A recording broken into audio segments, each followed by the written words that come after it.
Tech. She's now the pitching coach at Texas Tech, working with Nigel Kennedy as the start. Line foul.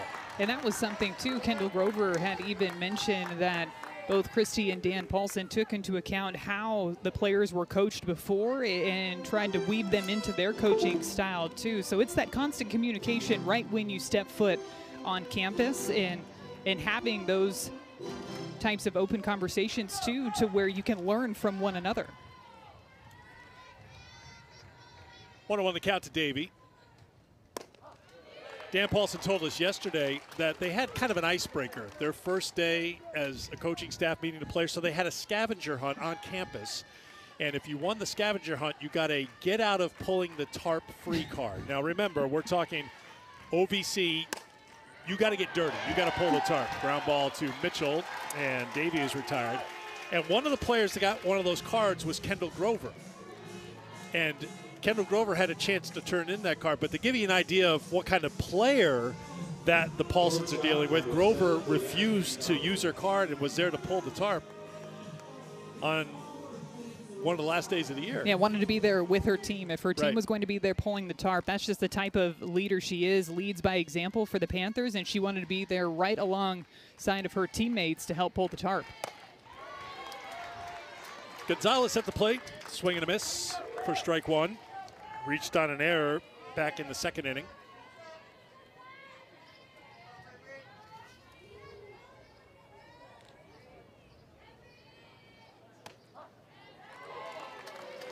I was locked into what Christy said, but I am also locked into she's saying something and answering your question, yet keeping that head perfectly balanced while Crane and Grover were doing their it's got to be handiwork. hard to listen to the questions, right? When you know that things You are being talk about stacked grit. right on top You of your talk head. about Yes, focus. yeah. It was there.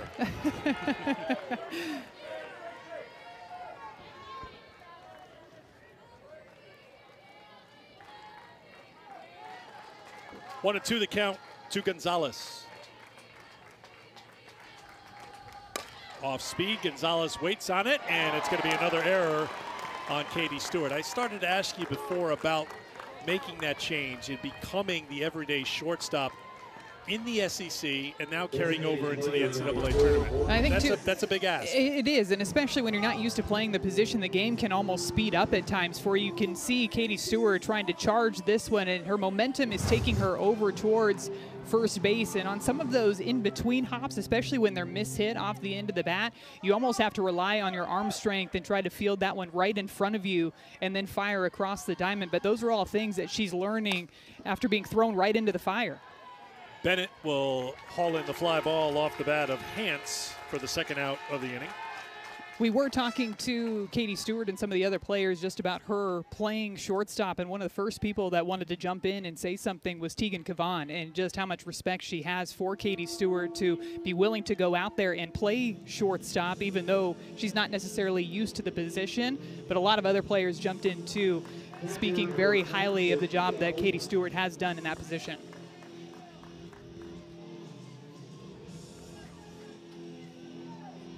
You were an everyday shortstop, and even then, you know, when you think of it, if you're not feeling it and something's hit to you, sometimes you get in the head like, oh no, you know, don't hit it to me, or what am I going to do here? You don't want to be in that processing mode. You don't want to overthink it. It's got to be instinctual at that position. But I still think you see that aggressive mentality from her when she's out there at shortstop, in that communication that we talked about earlier. That's another reason why the communication is so key for this Texas team, is to constantly talk with Katie Stewart about the situation, about where the runners are, about what sort of pitches and the tendency in which the ground balls are going to make their way to you, because all of that is swirling through your head in between every single pitch, and that's why the game can start to speed up just a little bit.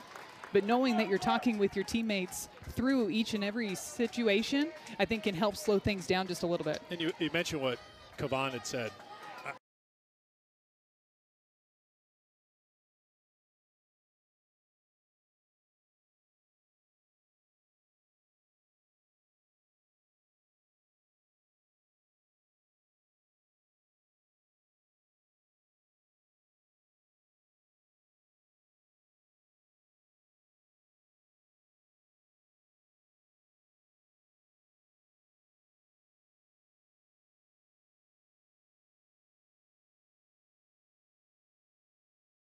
Joining us, Eric Freed, Madison Shipman here in Austin, Texas. Day number 1 of the Austin Regional. The hosts, the Texas Longhorns, fell behind 1-0 in the first, but scored 4 in the bottom half of the first.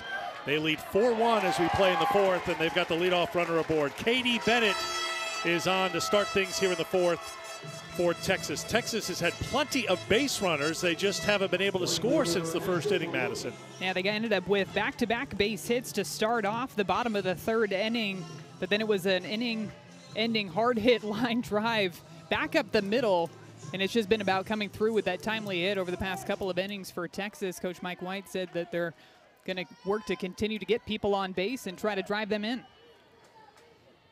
Top of the order, Maloney looking to bunt. It is a good one. Moving on to second is Bennett. Maloney, who was 2 for 2 at the plate.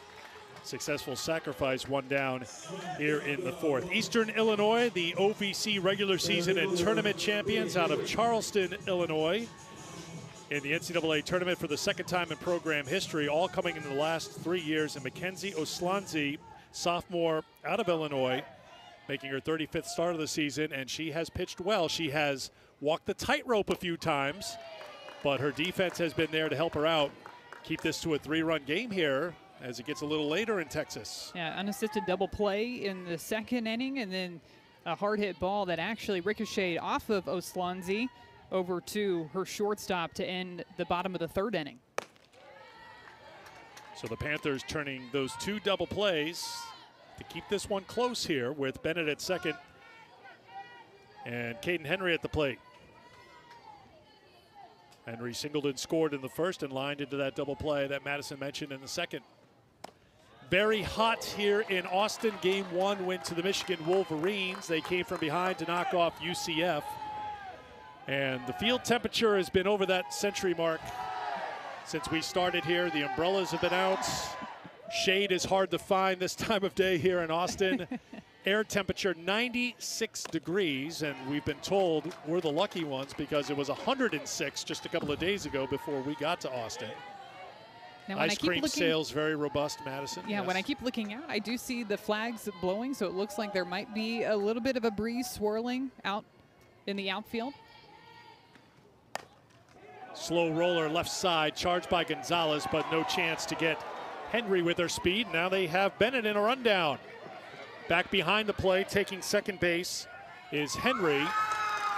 So Bennett is tagged out. 2 down. Interesting by Bennett off of second base there too, because I thought that Caden Henry was going to be able to beat out the throw over to first base if they made the throw over to first base. I wonder if she was maybe trying to bait that throw to second, but just took one step too far off of second base and found herself in a rundown for out number 1. 6-4-5-6, Madison. I know you wanted to know the scoring on that one. You're welcome. 2 down for Mia Scott.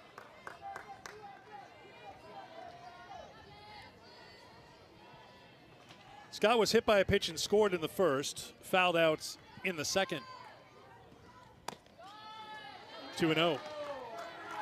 So the winner of this game will take on the Wolverines tomorrow in our first game, 1 o'clock Eastern time here at McCombs Field in Austin. UCF, now 0-1, will take on the loser of this game in our second game tomorrow. Of course, 3 games on day 2 of the regional round. This is slapped out the left field, hit well by Scott and off the wall. It's an RBI for Mia Scott, who cruises into second base. Henry scores, 5-1 Texas.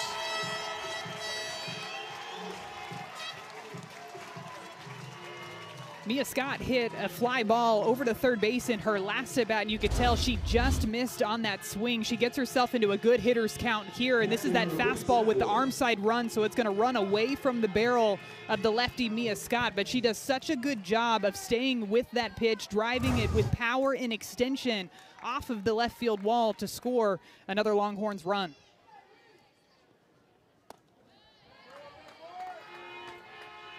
Here's Reese Atwood. Singled in a run and scored in the first, singled again in the third.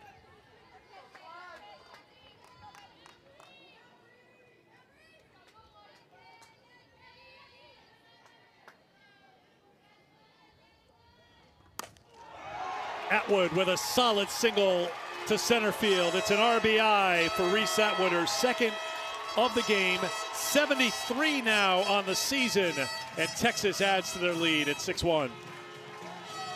You can tell with the way that Reese Atwood is swinging the bat, too, that she is right on time for these pitches that Oslanzi's bringing in there. This is one of those curveballs diving down and away to Reese Atwood, but she gets her barrel on plane so quick that it feels like that softball is on her barrel for an eternity. That's where the power comes from when she swings the bat. And a nice read by Mia Scott at second base, too, knowing that that line drive was just barely 6 feet off of the ground, took off immediately on contact, and was able to score easily from second base. The only person who probably has watched more of Reese Atwood's swings on tape than Reese Atwood is Madison Sherman. I've watched a lot of her swings. You're a a big lot fan. of her walk-off home run. Is out. Carly McKenzie is in. We did ask them about that, too. If somebody yells McKenzie on the field, do they Sounds both like turn? a law firm. The law firm, the pitching firm of McKenzie and McKenzie. But this is something that Eastern Illinois has done throughout this season, is working both of them into the ball game. And they work so well together. They complement each other very well in the circle. And Carly McKenzie is coming off of a great week at that OVC tournament. Went 13 2/3 innings, had 13 strikeouts and just 1 walk, 0 runs over the last 4 games for McKenzie. Fouled off by Katie Stewart. In less than 2 minutes, if you're watching on the SEC Network, we're going to get you to LSU in southeastern Louisiana. If you want to stick with us, we're on the ESPN app. Many of you tuning in for Eastern Illinois and Texas already there, so if you're watching on the app, nothing to do. But if you're joining us on SEC Network, there's going to be a change in about a minute, so just giving you a heads up.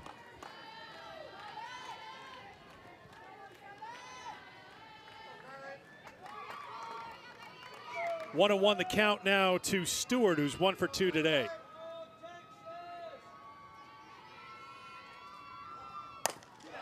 Hit hard, straightaway center field and off the wall. Atwood being held at third. It's a single off the wall for Stewart, her second hit of the day. Third straight hit for Texas. That might be one of the hardest hit singles that you're going to see hit. Katie Stewart with this pitch up and outside, gets her barrel underneath this pitch, and look at the leg drive too. She's using that lower half to drive the ball with authority out to center field, and another ball that we've seen hit off of the wall in today's ball game. First and third with 2 down here in the 4th. Fouled off by Mitchell. All right, off to LSU for those on the SEC Network.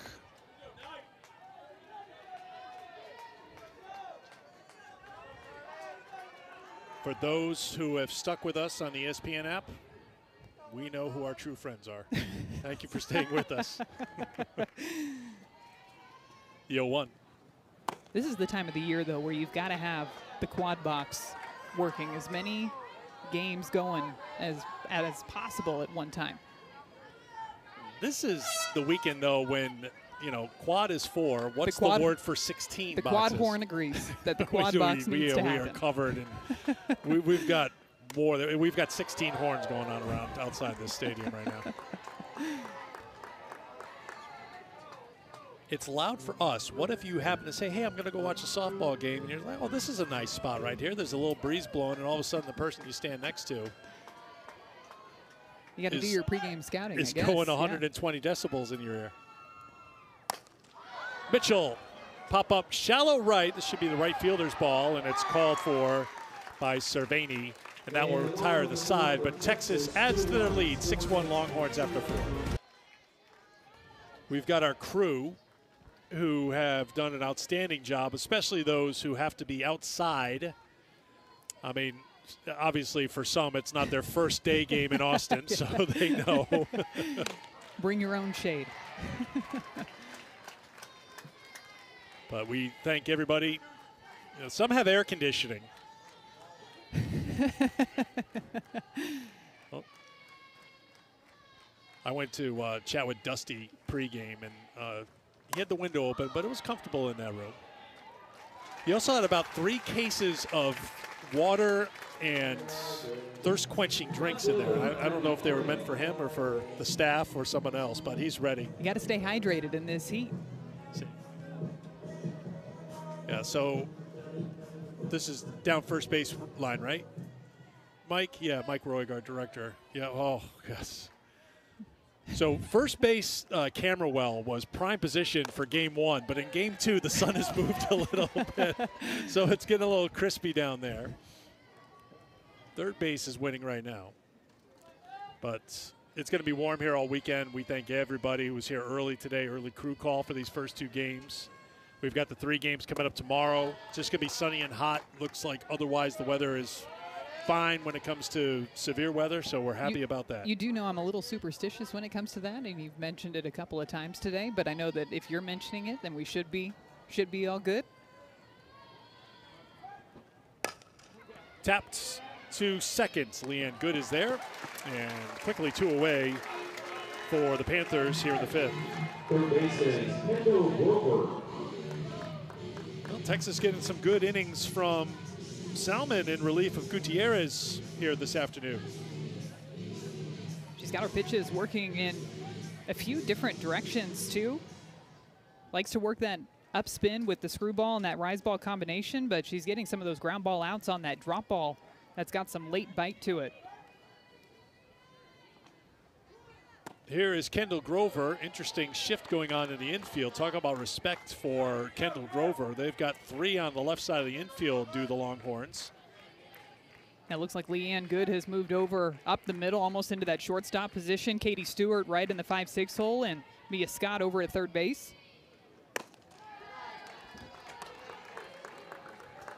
Kendall Grover does like to pull the ball, and like we mentioned, she puts her toe right up on that chalk line, and what that'll do too is it'll make those outside strikes feel like they're down the middle or even inside.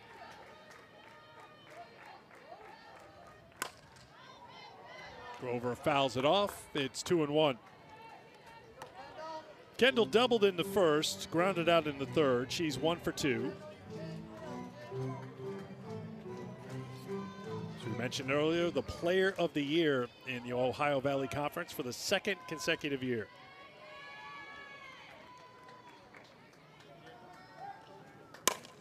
Hit it where they ain't, Kendall Grover. Second base unoccupied, that spot in the field where the second baseman would be. Grover hit in the gap in right center field, and she ends up with a double. That's a ball player. It can be tempting, too, to almost over-adjust your swing when you see that shift on, but this is a pitch that's right down the heart of the plate, and she keeps her hands inside on that swing, and what that does is it keeps your barrel back behind your hands and allows you to drive the ball the opposite way.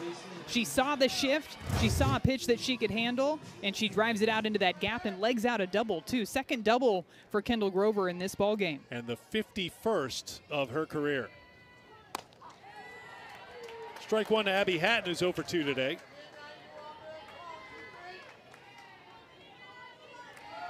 Now, by my count, too, for Kendall Grover, she's got 5 hits going over the past week, going back to that OVC tournament. All 5 of them are extra base hits. You are correct, Maddie. She was 3 for 10 in Peoria at the OVC tournament with 2 doubles and a triple. So she's got 5 hits in the postseason, all extra base hits.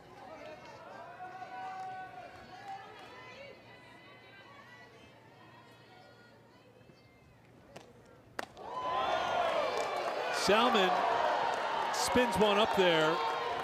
It was so slow, the speed didn't register on our radar gun. Fooled everybody.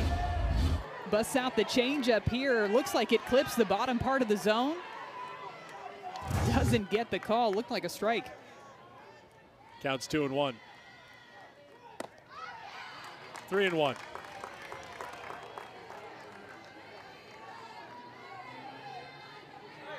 Having to adjust to maybe some of those pitches in the low part of the zone not being called. She's been working that drop ball in there, like we said, for those ground ball outs. Slapped. Fair ball. It's an RBI double for Abby Hatton. The freshman has her first hit in the NCAA tournament. 6-2. Couple of big hits in the last couple of weeks for Abby Hatton. Had that big home run last week, and this time knowing that Salmon had been working the low part of the zone, she goes down and gets this one and hits it down that left field line. That's a clutch piece of hitting to score another run for the Panthers. And Hatton will head off for a pinch runner. Mary Beth Dyson will run. Activity in the Texas bullpen again. Mac Morgan and Sophia Simpson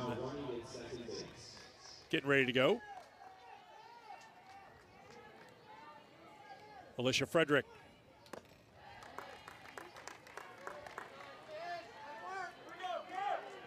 For Abby Hatton, her 38th RBI of the season.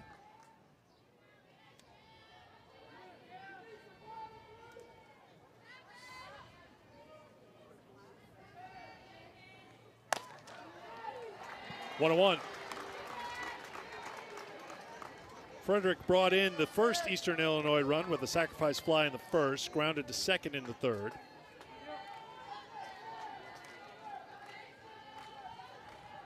Four postseason RBI for Frederick. Down in the count now, 1-2.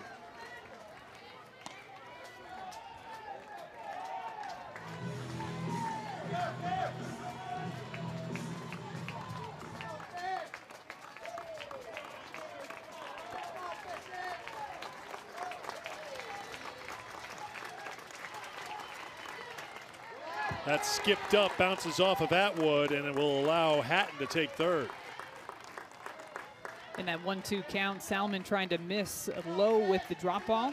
It skips up right in front of Reese, back behind the plate. She's not able to keep that one in front of her, allows the runner to advance another 60 feet over to third base. Clarification, Dyson pinch running at third.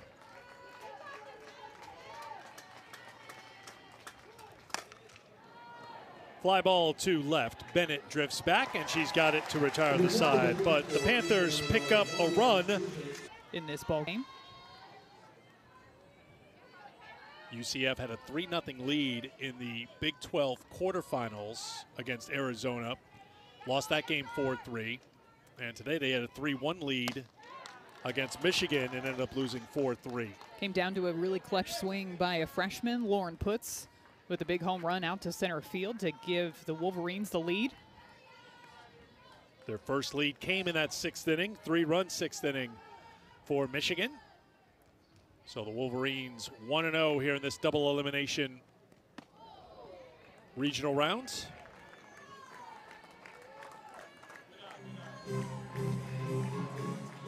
Katie Simmons leading things off for Texas, 0 for 1 with an RBI, sacrifice fly back in the first. Carly McKenzie in the circle, second pitcher of the game used by the Panthers. Facing her third batter. And it's a 4-pitch walk to Simmons.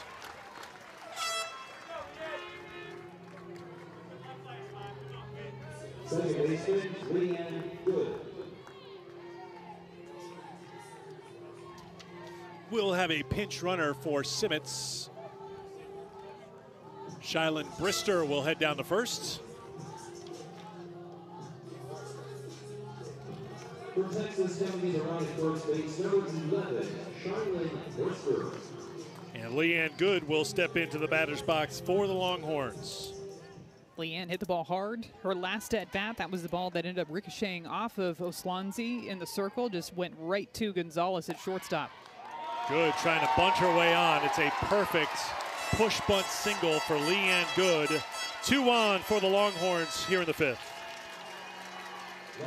Maybe a little bit of miscommunication on the infield for the Panthers too, with Frederick over at second base, Abby Hatton at first base. Hatton comes in, goes back initially to first base, with Frederick going over to cover second base. That's one of those situations where the pitcher is going to have to come out of the circle to try to cover those bunts down the first base line.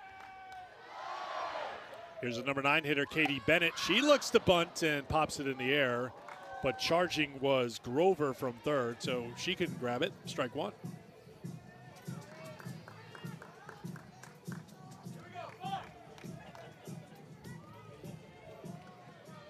Bennett walked in the second, singled in the fourth.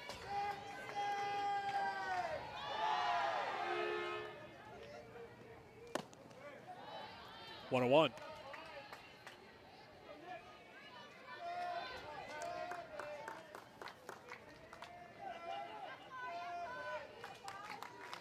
Bennett had a long slump late in the season. Was on an 0-for-29 skid over a 14-game stretch that ended in Game 2 of the Kentucky series that closed out the regular season.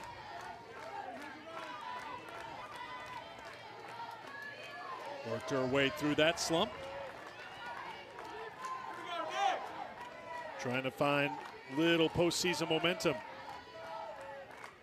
Had a hit in the SEC tournament, has a hit here today. Got a piece.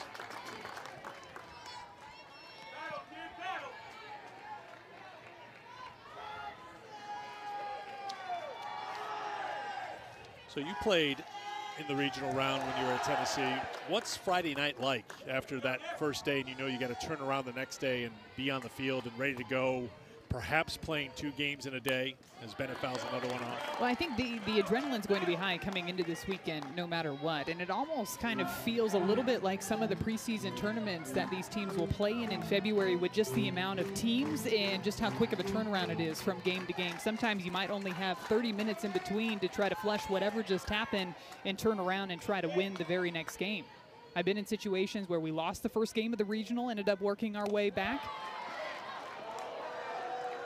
Another base running mistake here for Texas as it got away from the catcher.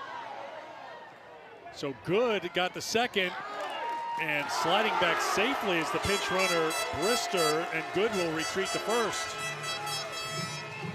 That play developed like it's 95 degrees outside and you're just not moving quickly. That's what that looked like. Well, a couple of base running miscues that we've seen from Texas in this ballgame too. Those are the little things that start to add up when your season's on the line. Looked like the throw beat Brister to the base, but was she able to get that left foot into the base in time before that tag was applied? Now, at one point during that sequence, Good stepped on second base, right? She was on second base for a moment, I thought. Hang on one second, we'll get an announcement.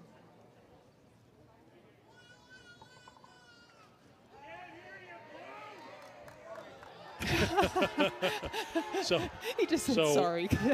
My lip reading is really good. I know sorry because I've said it plenty of times, but a little problem with the microphone, and now we're going to get an assist to turn it on, so we could not hear the announcement. Now the call on the field was safe at second base, so let's take another look. The throw definitely beats Brister to the base, but let's see when that left foot touches second base. She's in there safely. I think she's in there, yeah. The question is, if we just roll it through a little bit, Scott and Mike, does she pop off the bag? Because she goes in really hard. Does that foot pop up and off while she's being tagged? No, I think she kept it on there. I think she's on there, yeah. At least from that angle, looks like she stays on there the entire time.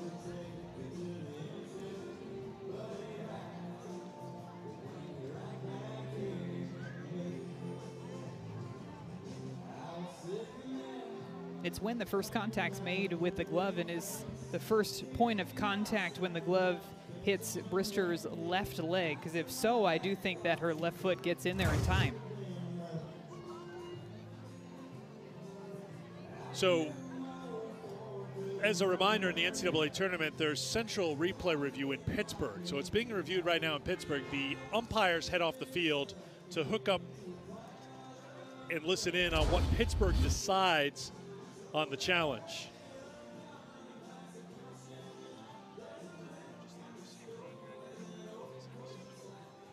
So what we've heard is they're just looking to see if this is safer out at second. There's nothing else in play here for what Eastern Illinois could be asking the umpires to look at. So it's just, is she safer out right here? And the call on the field was safe. And is her foot already on the base there? That's the question. And also, the call on the field was safe. So you're looking for that indisputable evidence to overturn the call on the field.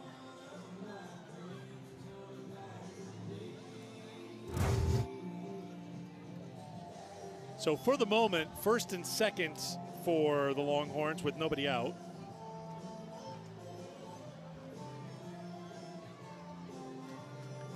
And just something to keep in mind, too, as you're watching our region and other regions, if a replay takes a little while,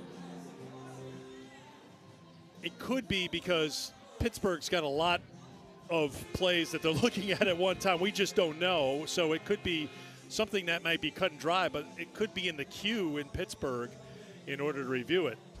So you may have some fans get a little anxious and impatient here, but we'll all be patient as they review this play. It looks to me, Madison, like the foot gets in there and then the tag on the belt. Yeah, is the foot in there now and then the tag's applied? It's so hard to tell from that angle, too, when exactly that foot hits the front part of the base. Is her foot on the base there is the question. I just don't think that there's enough there to overturn that call. And again, from that angle, too, it looks like that left cleat stays on the bag as well. Doesn't pop off. And if this call stands, this would be a big break for Texas, because that could be a huge shift in momentum in this game after a little bit of indecision on the base paths. We've seen that a couple of times today. One base running mistake that was costly for them. But for the moment, it's worked out for the Longhorns. Let's see if Jim Bertuzzi's mic is operational. The call on the field of safe is upheld. I think that's a mixed cheer from the fans of the ruling by Pittsburgh and actually the microphone working. They're just happy for the little things right now.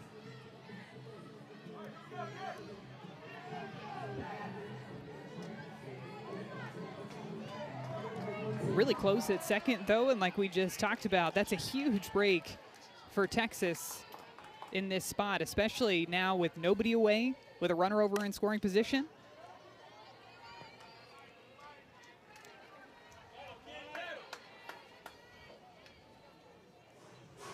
Bennett up there battling with nobody out here in the fifth.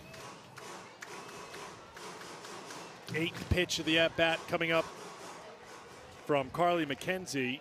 Bennett has fouled off 5 of the previous 7 pitches.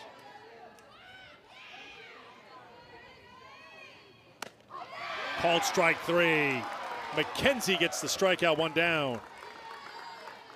Really nice pitch by Carly McKenzie, and she's somebody that likes to work the rise ball on different planes, likes to throw that curveball, so she usually stays on the glove side of the plate, but this time this pitch is almost working a little bit more like a screwball with that arm side run to it, right about thigh high, and gets the call for strike 3. Top of the order for Ashton Maloney. The junior singled and scored in the first, singled and stole a base in the second, and sacrificed in the fourth.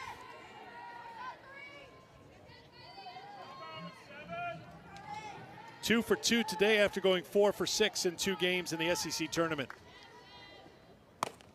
Swings through that one, it's 1-1. McKenzie pumping in some heat on that pitch too, coming in 68 miles per hour on the outer half.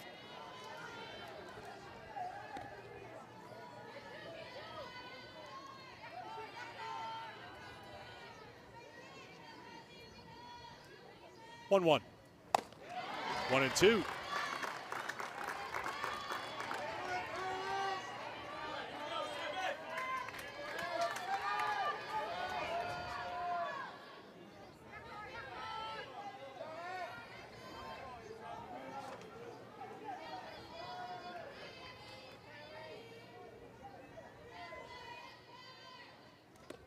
Skipped up, it's a wild pitch, and the runners will advance. Just looks like this pitch slips out of the hand of McKenzie, trying to work that pitch on the outer half again. Just lets go of it a bit too soon and bounces a bit out in front of Sophia Ullman back behind the plate.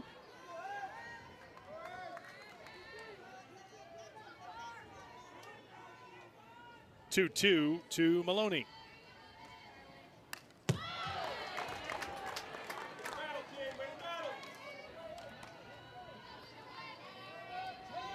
Texas spent 5 weeks as a #1 team this season. All of their losses this year, to top 25 teams. Mike White's team came in hitting .354 with 73 home runs.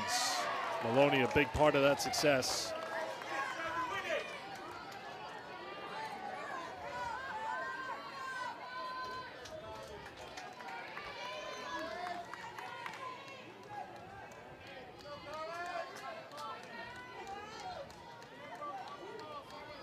Has worked the count full, 3-2.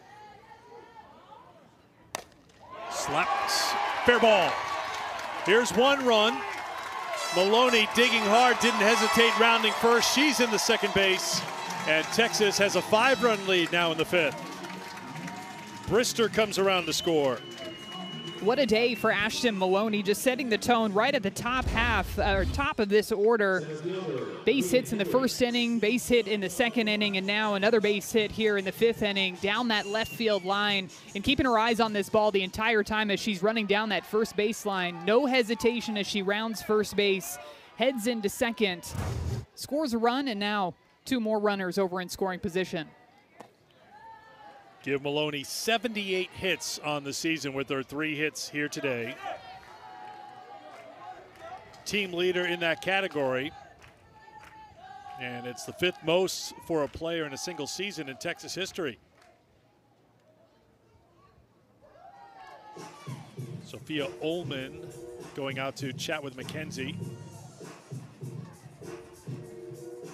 While they talk, I have a chance to tell you that the one place to go, your one-stop shopping source for everything about the NCAA tournament, Madison Shipman. 7 innings live. You won't miss a minute of the action from the softball regionals. Best live action on the ESPN app. Every game, every big moment on the road to the Women's College World Series, and only on the ESPN networks. You talked about the quad box. They got the 16 box going in the studio. Chris and the crew. That misses for a ball. Didn't miss by much. Caden Henry has scored twice today.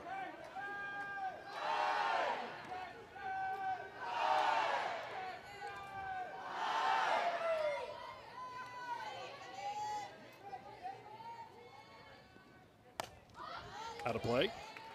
We got a chance to talk to Caden Henry, and I was asking her a little bit about her hitting style when she steps up into the batter's box. Is she somebody that likes to sit certain pitches? And she said, I just want to hit middle. I think everything is middle. Now, sometimes I think things are middle, and I go back and watch them on film, and they were not middle, but that's all right. Her definition of middle is a little different than most. I also like, didn't you ask, like, what's her thought process, or what does she think about when she's at the plate? And her answer was pretty honest. She's like, I don't know. And that got a laugh out of Jolie Mitchell and her teammates in there. You want to clear your mind when you step into that batter's box? There's one that gets away, but 2nd and 3rd. Bases are loaded now as Henry is aboard for the 3rd time today. Well, getting into a little bit of a tense time here for Eastern Illinois because it's a 5-run game. There's 1 out, and the bases are loaded for Mia Scott. Now, this is one of those times, too, we've seen throughout this season that Mia Scott is somebody that likes to go up there and take the first pitch of the at-bat. Only 7 strikeouts on this season, so she's not afraid to get down in the count and get into a 2-strike count. But is this one of those times where she'll go up there and be aggressive early in the count, knowing that it's a bases-loaded situation? Carly McKenzie's going to want to throw a strike in there to try to get ahead of the batter. Does she change her game plan a little bit in this type of situation? And a bit of a save here from Christy Paulson on her way out to the circle. Brought something cold for Carly McKenzie to drink, who's working hard out there in the sun right now here in the 5th inning.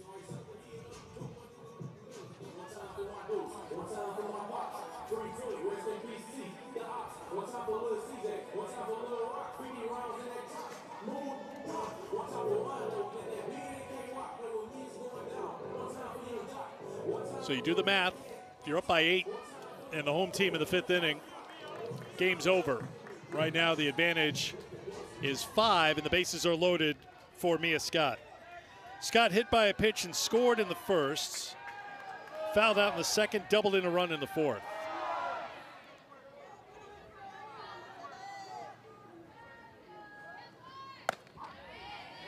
Texas scores 3 here and the game is over. And Mia Scott sticks with her game plan. She goes ahead and watches that first pitch go by for strike 1. You could put it on a tee on the plate in front of her, and she would probably say, just give me an 0-1 count. That just worked better that way. Ground ball, right side, looking for the force at the plate. Big out there for Eastern Illinois, 2 down. They get the lead runner, bases still loaded, but now 2 away here in the 5th. Mackenzie using that velocity to her advantage too. Gets ahead in the count after that first strike and then runs that rise ball in on the hands of Mia Scott, who's not able to turn and get solid barrel on it. Hatton with the quick throw over to the plate to cut down that run. Panthers are not out of the woods yet as Reese Atwood steps in. Atwood with a little bloop to right field. This is going to get down, and this could clear the bases. 1 in, 2 in, 3 in. Texas will win.